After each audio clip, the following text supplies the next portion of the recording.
Oke, rekaman sudah dimulai. Saya cek apakah ada yang masuk. Sementara belum ada. Nanti kalau ada yang masuk, saya accept. Oke, kita mulai ya sambil nunggu yang lainnya masuk. Oke, Assalamualaikum warahmatullahi wabarakatuh. Selamat. Waalaikumsalam warahmatullahi wabarakatuh. Salam Pak. Ya, makasih. Alhamdulillah, malam hari ini kita ketemu kembali walau secara online. Nah, malam hari ini masuk ke pertemuan ketujuh, yaitu terakhir sebelum UTS. Jadi minggu depan kita UTS. UTS-nya online. Nah, untuk pertemuan hari ini kita akan bahas RPA. RPA, Robot Process Automation. Nah, ini untuk slide materinya dan juga untuk penugasannya sudah saya postkan di kampus. Bisa kalian download, baca, pahami. Kalau ada yang mau ditanyakan, silahkan. Oke, ini kontrak perkuliahannya dan juga bobot untuk penilaian mata kuliah ini. Untuk narasumbernya saya masih belum dapat. Nanti kalau misalkan sudah ada saya infokan. Atau dari sisi kalian, kalau sudah ada, nanti tolong diinfokan ya.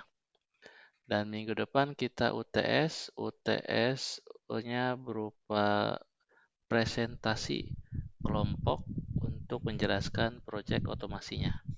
Oke, jadi disiapkan untuk kelompoknya besok berupa file PPT atau PDF atau Word untuk proyek otomasinya dipresentasikan. Sama seperti kayak malam ini kita Google Meet gitu. Jadi mohon maaf untuk UTS-nya saya tidak bisa ke kampus. Jadi kita UTS-nya online. Insya Allah mungkin beberapa pertemuan setelah UTS nanti saya bisa ke kampus mungkin. Oke, di sini ada yang mau ditanyakan sebelum saya lanjutkan. Suara saya terdengar jelas tidak? Jelas Pak. Lanjut Pak. Oh, oke, lanjut. Nanti kalau misalkan ada yang mau ditanyakan ketika saya sedang mempresentasikan slide, monggo silakan tanyakan ya. Oke, kita awali dari RPA. Apa itu RPA? RPA itu berupa Robotic Process Automation. Nah, di sini merupakan salah satu teknologi otomatisasi, khususnya dalam bidang perangkat lunak software, di mana proses bisnisnya, nah si software ini bisa bekerja mengotomatisasikan aplikasi yang ada di desktop berupa UI, baik itu berupa aplikasi ataupun web browser. Nah, jadi dia itu akan meniru aktivitas manusia yang sedang bermain laptop ataupun PC.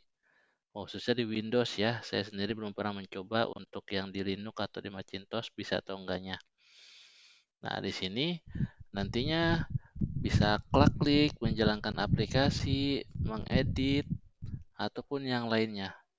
Nah, di mana perbedaannya si RPA ini dia akan melakukan eksekusi dengan waktu yang lebih cepat dan akurasinya 100%.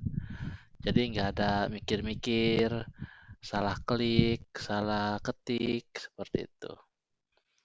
Nah, jadi RPA ini nanti kita buat di aplikasi, nah nanti berupa robot. Nah, orang nyebutnya sebagai cobot ataupun bot yang mampu meniru aktivitas manusia untuk menjalankan aplikasi di dalam komputer. Nah, di sini nanti plus minusnya, plusnya kecepatan dan juga akurasinya 100%. Dan minusnya nanti akan menggantikan manusia yang melakukannya biasanya. Nah, di sini contohnya si bot RPA pertama kali bisa login, mengisikan user password, klik login, kemudian nanti akan masuk ke sistem, di dalam sistemnya mungkin nanti akan membuka data, membaca data, atau mengedit, ataupun menghapus, ataupun mengirim data, atau merubah foldernya, segala macamnya seperti layaknya manusia, sampai logout dari aplikasi tersebut, seperti itu. Nah, itu penjelasan dari info komputer. Nah, terus apa saja yang bisa dilakukan oleh si software robot ini? Nah, dia akan bisa melakukan dari 5 hal. Yang pertama, emulate human action. Dia akan mengemulasi seperti aksinya manusia menjalankan aplikasi atau memainkan komputer ataupun PC atau laptop. Jadi seperti layaknya manusia main PC, dia buka aplikasi, nulis-nulis, ketik-ketik, simpan, tutup. Nah, seperti itu. Nah, nanti kita bikin buat robot seperti itu. Kemudian dia juga bisa mengoperasikan semua aplikasi yang berbau UI, user interface. Oke, kalau comment prompt sendiri saya belum pernah nyoba, tapi nggak direkomendasikan karena robot sendiri nanti akan prosesnya sama seperti menggantikan manusia, tapi itu bisa. Nah, seperti itu. Kemudian juga si RPA ini bisa memproses seluruh data dengan struktur format apa saja, baik itu dari PDF, Excel, Word, JPEG, BNP, PNG, dan yang lainnya. Kemudian si RPA ini bisa bekerja secara kontinus. Nah, beda kalau manusia, misalkan nanti akan jalan di jam 3 malam atau jam 2 malam. Nah, mungkin ketiduran, kelupaan. Nah, tapi si robot ini bisa jalan. Nah, nanti jam 2 mungkin dia nge-backup, ngambil data, atau mungkin merestart. Nah, seperti itu. Kemudian, dia mempunyai akurasi yang tinggi. Nah, sama kecepatan juga yang tinggi. Bedanya di sini ini yang plus minusnya.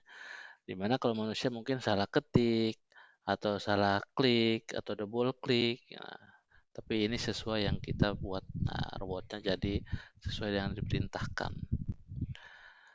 Kemudian ini contoh dari RPA mulai dari login sampai logout, di mana nantinya ketika dia login, dia akan masuk ke sistem, kemudian dia memindahkan file ataupun bikin folder, mengekstrak data, membaca, menulis, membuka, bahkan juga sampai bisa membuat perhitungan seperti itu. Nah, kemudian proses apa yang bisa dibuat untuk diotomatisasi? Nah, ini kita bisa lihat kalau misalkan di industri itu seperti apa. Nah, misalkan dari sisi HR, nah biasanya ada data entry, adminnya yang bisa memasukkan data mungkin untuk pegawai baru atau mau new employer ataupun ada yang PHK dan sebagainya, atau untuk pengambilan absen atau payroll. Nah, jadi ada robot sendiri nanti yang akan mengatur seperti layaknya manusia, nanti menggantikan oleh robot. Kemudian ada di sisi produksi yang berupa supply chain. Nah, di sini nanti dia bisa memanage tentang work order ataupun untuk inventory data atau ada dari supplier dan sebagainya. Kemudian dari sisi finance and accounting juga bisa dibuatkan robot. Dari sisi sales, nah dia bisa mengambil sales order, kemudian membuat report, kemudian membuat vendor management dan sebagainya. Dan terakhir biasanya dari sisi IT sendiri, yaitu untuk membackup, membuat server monitoring ataupun untuk scan jaringan untuk mengawasi virus dan sebagainya ataupun membuat software development. Nah, ini bisa nanti si RPA melakukan itu semua. Nah, ini hanya sebagian kecil yang biasa diterapkan di perusahaan. Nah, tapi dalam aslinya di lapangan lebih luas dari ini. Oke. Kemudian apa yang bisa dilakukan RPA untuk bisnis? Nah, biasanya untuk cuan atau ingin dibuatkan apa yang bisa dijual. Nah, di sini ya kita bisa lihat dari kebutuhannya. Yang pertama yang biasa dijalankan untuk yang tugas repetitif yang sering berulang-ulang tiap hari dilakukan oleh orang, dia ngapain aja kerjanya ini aja terus. Nah, itu bisa kita gantikan dengan menggunakan robot. Dan kalau udah jalan robotnya, udah orang itu malah nggak kepake.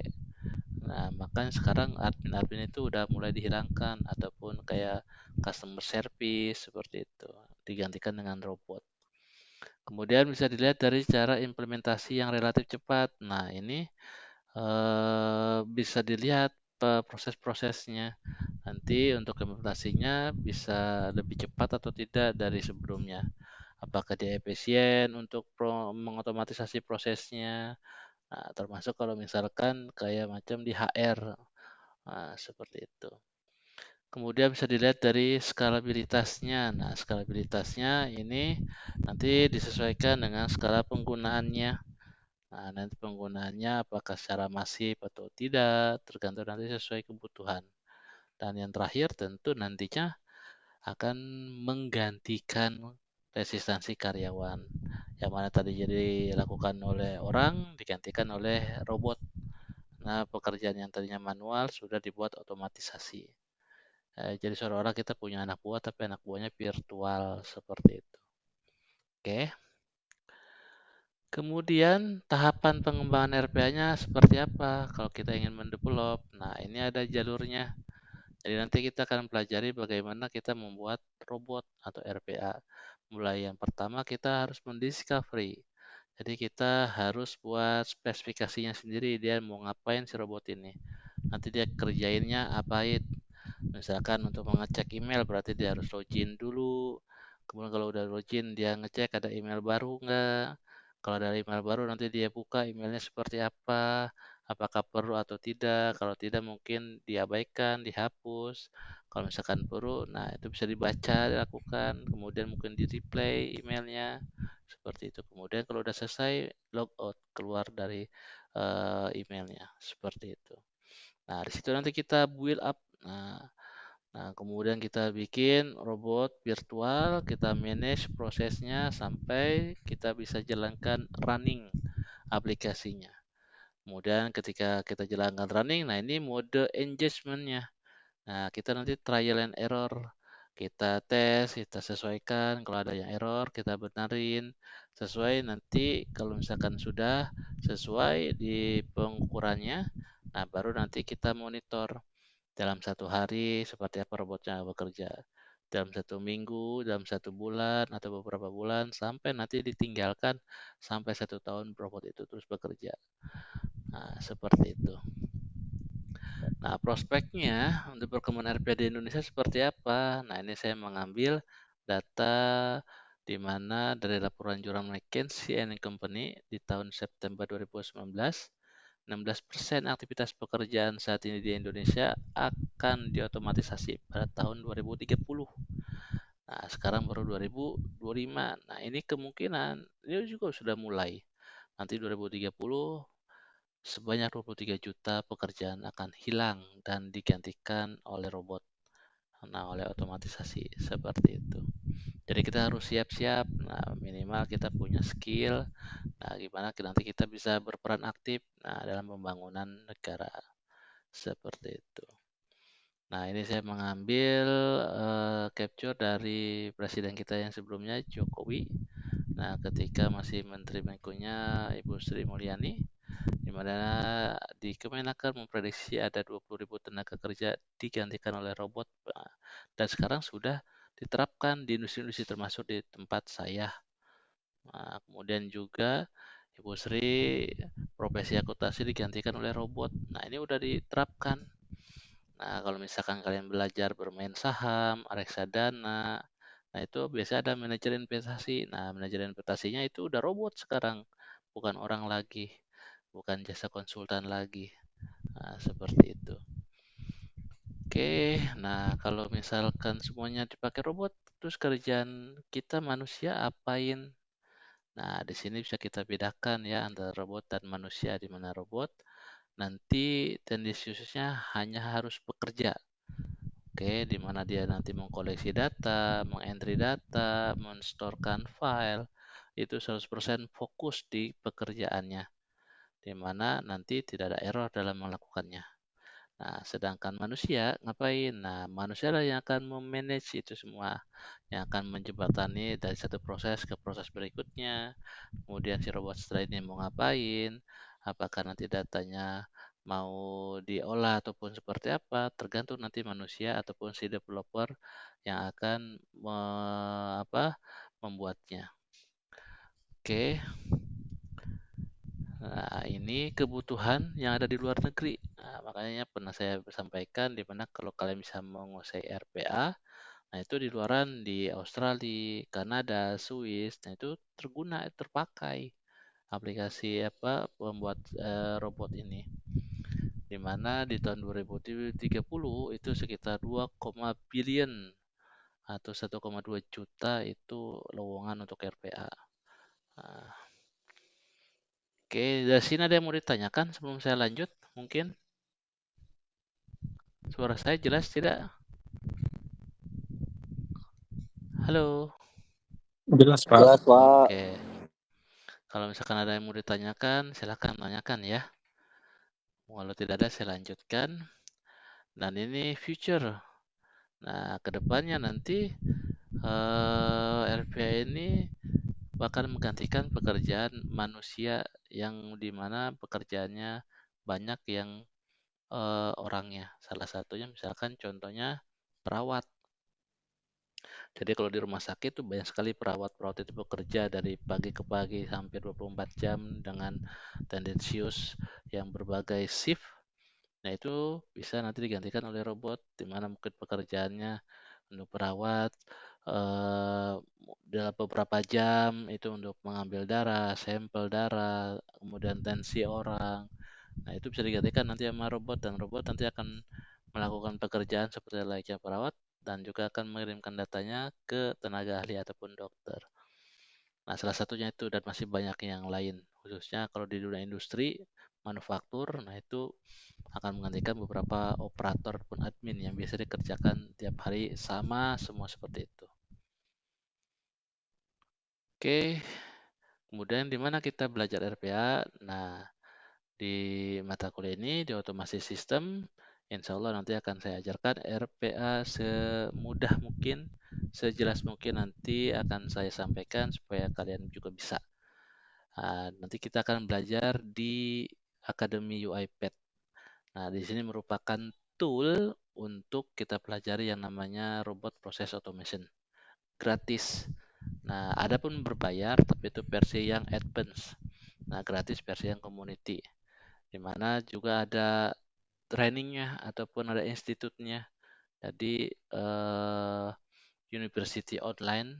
Di situ kita bisa mengambil kayak macam kuliah short course itu sekitar 1 semester 6 bulan untuk mendapatkan sertifikat dan itu diakui itu. Dan juga ada di Akademi UiPath untuk mendapatkan sertifikat online secara langsung di mana tidak semudah ketika kita belajar di kursus yang ada di situ. Nah, di situ kita bisa membuat learning plan untuk mendapatkan sertifikatnya. Dan ini contoh sertifikatnya di mana di UiPath itu ada 2 bagian, versi yang associate dan juga developer. Dan yang paling mahal, paling bagus ya developer karena waktunya paling lama dan harganya paling mahal. Dan itu diakui itu di luaran dan lebih besar juga gajinya dibanding yang associate. Associate itu seperti apa? Associate itu seperti analis atau disebut juga sebagai data analis. Nah, sedangkan developer ya pengembangnya, pembuatnya seperti itu. Dan ini ada contoh sertifikatnya. Jadi ada seseorang yang sudah dapat saya capture. Nah, ini untuk membuat contohnya Excel otomasi using Studio X. Nanti kita nyoba menggunakan Studio X yaitu yang ada di install, yang perlu kita install nanti di Windows. Ada juga yang Studio Pad, nah itu yang menggunakan dari cloud-nya atau websitenya langsung. Nah itu pastiin itu harus ada jaringan. Dan rekomendasi saya nanti ketika kita mendemokan RPA kita buat itu kita menggunakan Studio X yaitu berupa aplikasi yang perlu diinstal. Dan ini demonya atau caranya nanti yang dimana tadi untuk pengembangannya kita harus mendiscovery proses kerjanya robot nanti seperti apa, kemudian kita develop menggunakan Studio ataupun Studio X. Jadi bisa salah satunya ya Tapi kalau misalkan mau dua-duanya juga silakan. Tapi kalau saran saya kita menggunakan Studio X saja, yaitu yang perlu kita install. Jadi bisa offline kita buatnya, nggak mesti harus online terus-menerus.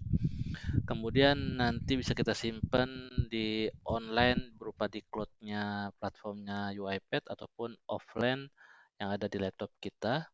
Kemudian kita bisa jalankan robotnya dan kita engage nanti trial and error sampai nanti kita dapat insight-nya.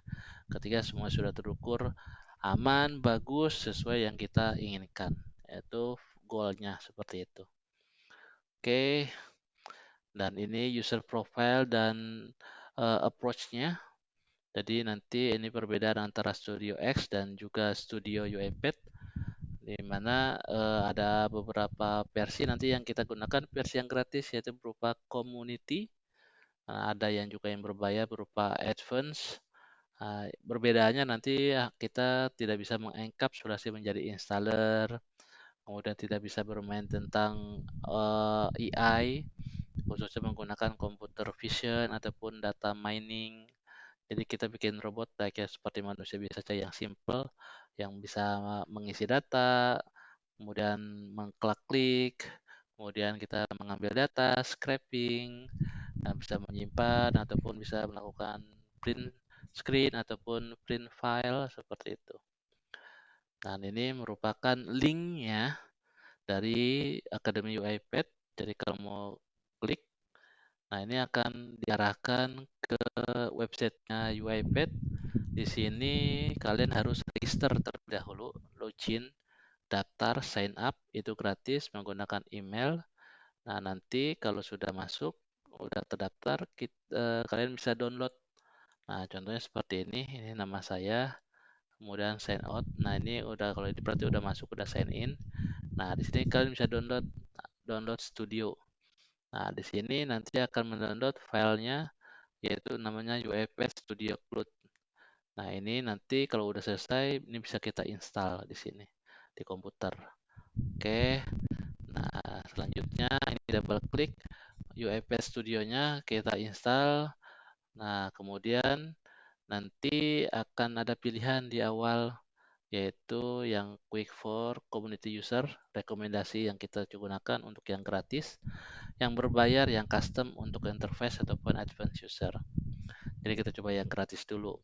Nanti kalau udah mahir, ahli, baru kita coba yang berbayar. Kemudian dicentang I accept the terms license agreement, kemudian baru klik install. Kemudian prosesnya akan berjalan, ditunggu sampai selesai. Nah, kemudian kalau misalkan muncul error seperti ini kalian harus tutup aplikasi web browsernya. Nah, saya menggunakan Chrome ya. Tapi kalau tidak muncul nggak masalah. Kalau hanya muncul error seperti ini, ditutup aplikasinya, kemudian dijalankan kembali, klik OK. Sampai nanti selesai complete the UiPath setup-nya. Nah, ini bisa kita gunakan klik launch UiPath Studio. Nah, nanti akan muncul sign in sama seperti yang ada di situs webnya Academy. Nah, ini jangan lupa nanti sign in-nya diklik, kemudian nanti dimasukin username sama password-nya sama seperti yang ada di Academy UiPath Studio. Kemudian nanti bisa juga diklik kalau sudah diinstal dari folder UiPath, diklik UiPath Studio. Nah, nanti akan muncul tampilannya seperti ini awal-awal. Nah, contohnya misalkan kalau dari sisi saya klik UiPath Studio, saya menggunakan Windows 11. Nah, di produknya Microsoft. Nah, nanti akan muncul tampilan UiPath Studio-nya. Nah, ini versi yang 2025 tahun sekarang. Ini yang terbaru. Kemudian mana udah jalan belum? Oh, belum. Nah, nanti akan muncul seperti ini kalau udah selesai running di awal. Nah, ini sudah running nih. Nah, seperti runningnya. Nah, nanti akan muncul area kerja workspace untuk kita lakukan membuat RPA. Nah, nanti bisa dilihat di atasnya itu versi yang gratis yaitu user community. Seperti itu. Jadi nanti pasti sudah diinstal Karena nanti setelah UTS kita sudah mulai membuat robot dari yang paling mudah ya sampai nanti yang terakhir advance. Oke. Nah, nanti akan muncul seperti ini. Jadi itu untuk malam hari ini. Oke.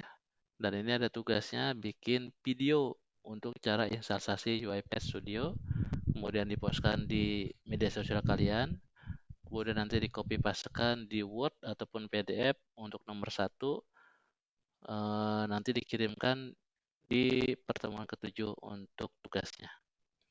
Oke, monggo silakan kalau ada yang mau ditanyakan. Di luar jam kuliah, kalau misalkan ada yang mau ditanyakan juga monggo ya, silakan ya. Nah, kemudian jangan lupa untuk absensi. Absensinya bisa klik online. Nah, nanti saya klik online itu dianggap hadir. Kemudian bisa juga isi kolom komentar. Nah, nanti kalau saya isi kolom komentar di sini, nanti kehadiran juga akan saya klik itu menandakan absen dari isi kolom komentar. Ini ada yang nggak masuk. Nah, bagi yang nggak masuk, nanti bisa dilihat hasil rekamannya. Nah, rekaman ini juga saya share. Nah, untuk misalkan kalian ingin mengulang atau ingin mengetahui pertemuan yang sebelumnya itu seperti apa, ada di tiap-tiap pertemuan di subfolder video. Kemudian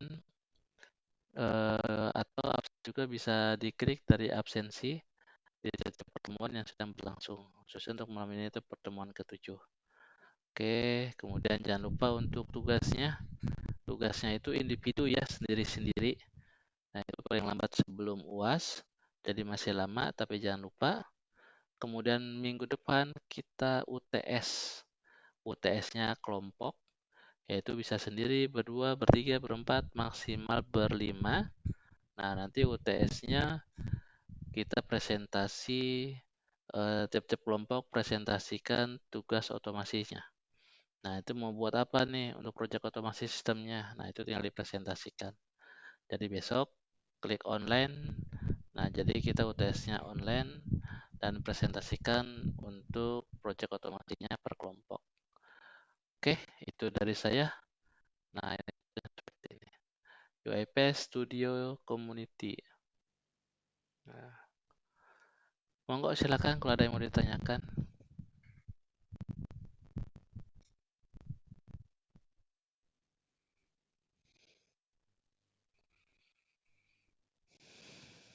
Suara saya jelas kan?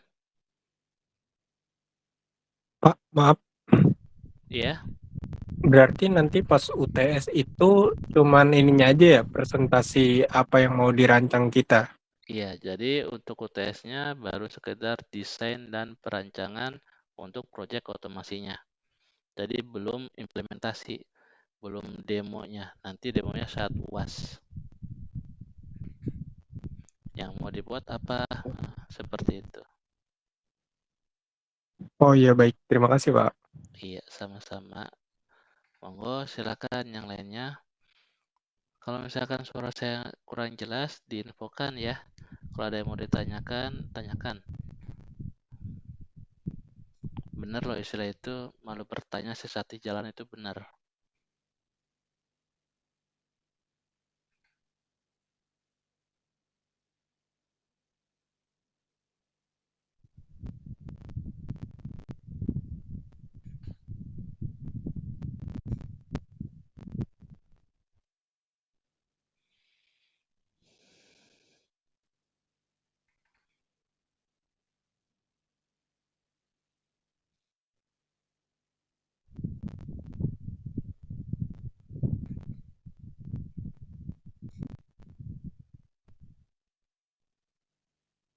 Tidak ada yang tanyakan ini.